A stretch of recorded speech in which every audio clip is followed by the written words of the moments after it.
absolute shockwaves across the political spectrum when a new study was released from the National Bureau of Economic Research, a first of its kind, that found that 22,500 senior citizens had died unnecessarily after they were entrusted to the care of nursing homes and aged care facilities that were then sold to private equity. And this study has shown a direct correlation between the private equity acquisition and the deaths of the patients. And now people are all asking, oh my gosh, what are we going to do? Who's doing something to stop this? What are the politicians doing? And the answer is absolutely nothing. They're just taking more bribes, donations, from the same lobbyists that represent those firms and continuing on their way. Let's get into it. This was the first study to look at long-term effects on patients when private equity gets involved in healthcare, and you see long-term outcomes that can be directly tied to the conduct of the company following private equity acquisition, and the outcomes are horrifying. In 2005, only 1% of all nursing care facilities were owned by private equity. By 2009, that number had increased to 5%. By 2019, it had increased to 11%. By 2021, 13%. And now we expect that it may have doubled in the 2 years since then. This study followed 302 nursing care facilities that had been acquired by private equity as of 2013, and it followed their progress from 2013 to 2017 with in-depth looks at the individual case files and progress of every patient in those facilities. Now, all of those facilities included 9,600 patients, and that was stacked against more than 9,600 other non-private equity owned hospitals and more than 200,000 patients in those hospitals, and they compared outcomes. What the study found was that patients in the private equity-owned hospitals had an 11% higher risk of going for acute service visits to the hospital. They were 9% more likely to be hospitalized long-term in an acute facility. They had a 4% increase in Medicare costs to taxpayers, averaging $1,080 increases per patient annually across more than 9,000 patients, totaling over $11 million just in the patients in the study. But what was most concerning in this study is that within 90 days of private equity acquisition of any nursing care facility, immediately the likelihood of death of any patient increased between 9 and 13% across the board. At first, the scientists reviewing the data thought it had to be an anomaly, that it couldn't be this uniform, that every single facility had more patients dying so quickly after acquisition. But when they went back and looked line by line at the data, it was undeniable. Once private equity got involved, every single patient in that facility had a 10 to 13% higher chance of dying. The study found that 22,500 elderly individuals and residents in those communities had died unnecessarily of preventable conditions, and they were able to tie those deaths specifically to private equity acquisition and the cuts in care that followed.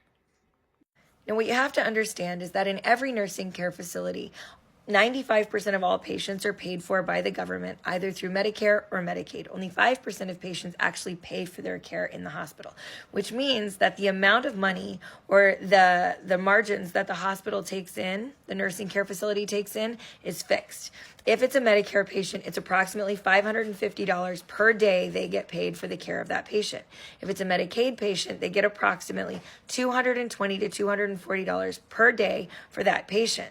The actual cost of care across the board in the United States tends to be approximately $160 per day per patient. So the amount of money that any nursing care facility can make is fixed. And statistically, across the industry, profits have always been between 3 and 9%. This is not an industry where you make huge profit margins. Instead, it's an industry of numbers, where the more patients you have with consistency of care, the greater the amount you make, but those margins remain the same.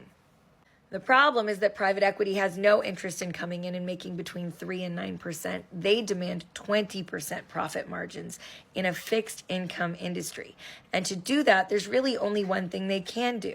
They're going to say they're going to eliminate redundancies and consolidate operational expenses, but what they're really going to do is cut patient care and cut patient services everywhere they can. One of the articles that cited to this case study was a recent article in the New Yorker called When Private Equity Takes Over a Nursing Home. And when you look at this, it's a really sad tale about St. Joseph's Home for the Aged, a nursing care facility that was based in Richmond, Virginia, and had been run for more than a century by a group of nuns called the Sisters for the Poor. And they had run 52 nursing facilities all across the United States. But as the decline in nuns took place in the U.S., they had to move more and more of their locations into the hands of other entities.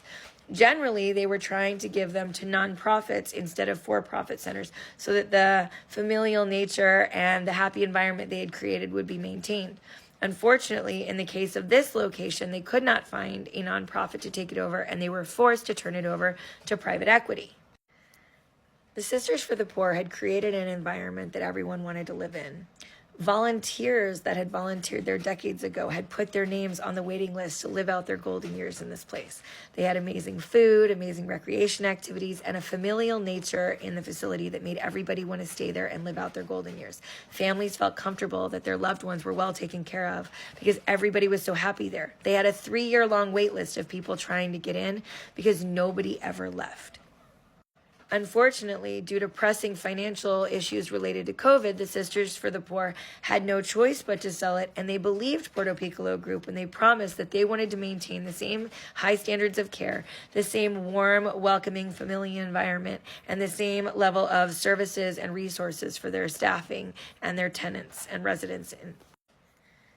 Now, St. Joseph's was acquired by a company called Puerto Piccolo Group, and they were a group that had actually started when a bunch of guys that worked in medical devices and supplies got together and bought a few air gas companies. They were able to build up some revenue related to their selling of oxygen and helium to hospitals, and they suddenly made this big leap into acquiring nursing facilities.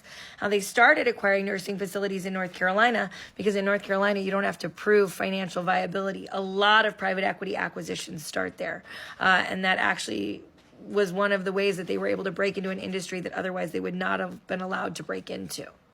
Puerto Piccolo started taking out more and more loans to acquire more and more nursing facilities, and every single nursing facility they acquired, the tale was pretty much the same. They would make big promises about maintaining the quality of life of the residents. They would come in and they would immediately slash nursing and slash services. Now, nursing makes up 50% of the costs for any nursing care facility in the United States. So nursing is one of the largest expenses they bear. In this instance, they immediately made big cuts, not to the staffing. So they keep saying, we didn't cut staffing. They just cut the hours of the staff so that there were fewer and fewer certified nurses, registered nurses, and nursing assistants available to care for the residents.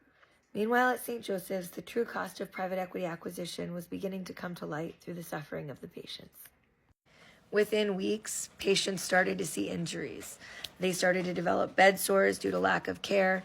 They started soiling themselves because there weren't enough nursing assistants to take people to the bathrooms. They started having falls going in and out of the tubs. People reported going 3 and 4 months without ever having their hair washed.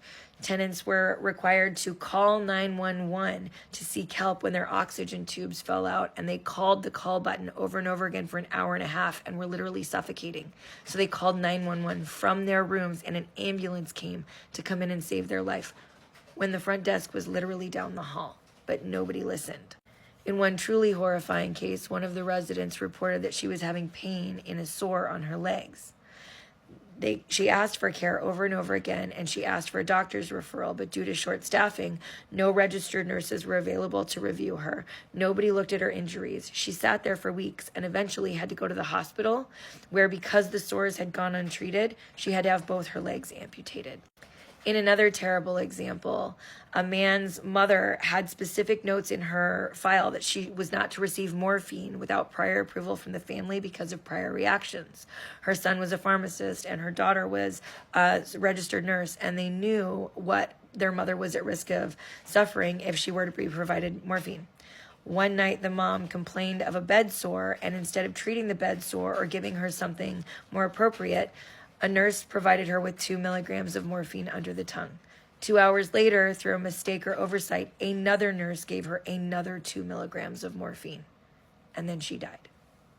I'm going to do a second part 2 on this, but I need you to understand that when private equity gets involved in the things we care about, the things we love, like veterinary care, hospice care, nursing care, children's physician care, we are at risk of losing the people we love to budgetary shortfalls and price cutting that is out of control and only in service of one thing: billionaires. If you're new here, my name is Tiffany, and we work together to fight private equity and save small businesses and families in our community.